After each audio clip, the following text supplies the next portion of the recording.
With great power comes great ego, part 2. Proverbs 16:18 says, "Pride goes before destruction, a haughty spirit before the fall." Nebuchadnezzar. We've been talking about him and his relationship with Daniel and Shadrach, Meshach, and Abednego.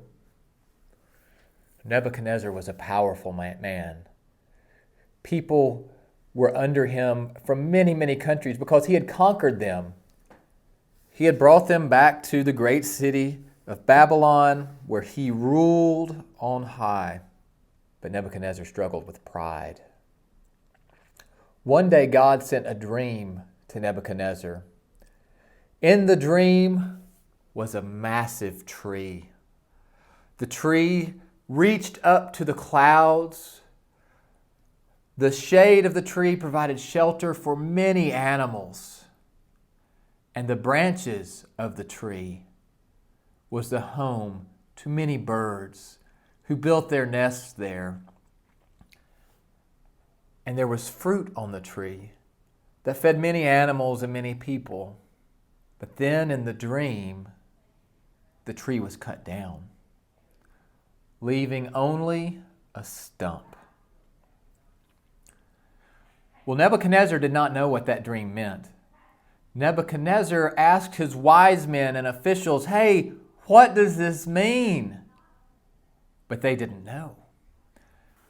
Nebuchadnezzar wanted to know what his dream meant, and Daniel was able to tell him. Daniel told Nebuchadnezzar that the tree in his dream represented the king. Just like the tree that provided a home for so many animals and birds, Nebuchadnezzar provided a great home for many, many people. He was able to feed many, many people from his riches in his storehouse. But because of his pride, Daniel told Nebuchadnezzar that God was going to chop him down. And that is what happened. Nebuchadnezzar went crazy. He ended up moving out and living in the wild like a beast. His hair grew out long, his fingernails like claws. He ate grass like a cow. In Nebuchadnezzar's craziness, he was replaced as king by his own son, Belshazzar.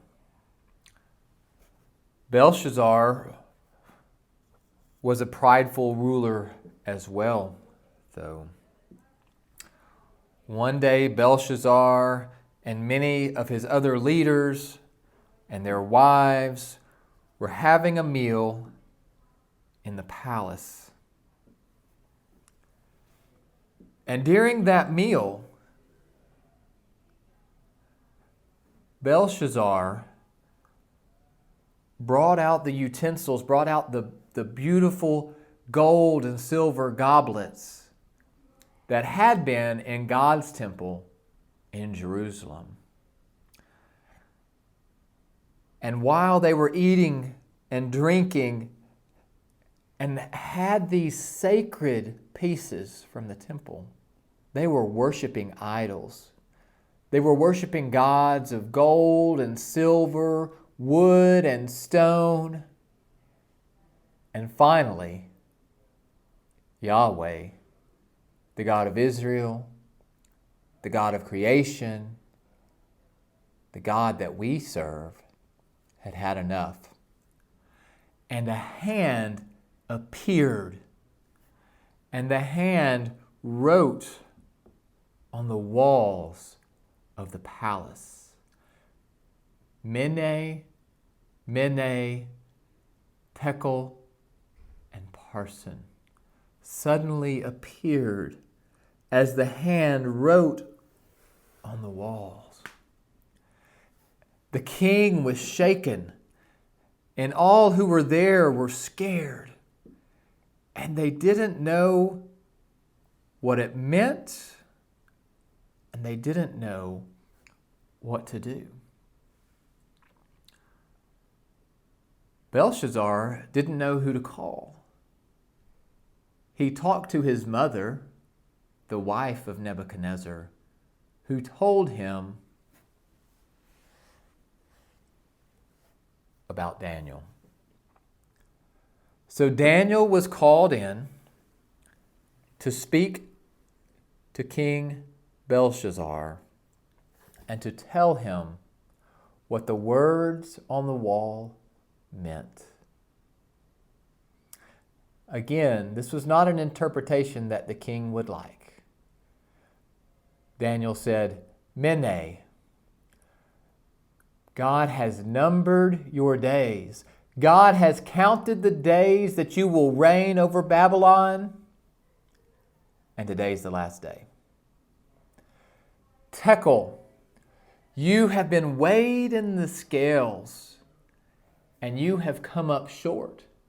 You have been found lacking because you are not a king of justice.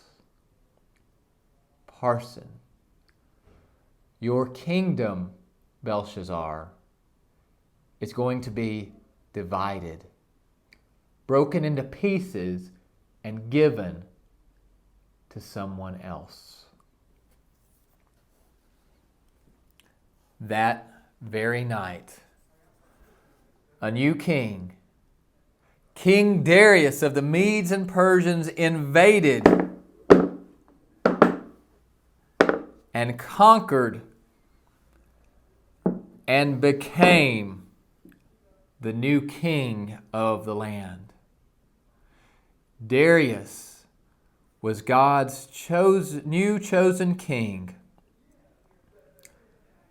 Darius respected Daniel, and Daniel kept his place. But Nebuchadnezzar and his son Belshazzar were no more, because they hadn't honored God, because they had been proud of their own accomplishments. I wonder, are we putting faith in God, or are we proud of ourselves? Do we take pride in what God has done, or what we have done? Are you and I building kingdoms for ourselves, or are we grateful participants in the kingdom of God? May God reign in your heart, your home, and your life this week.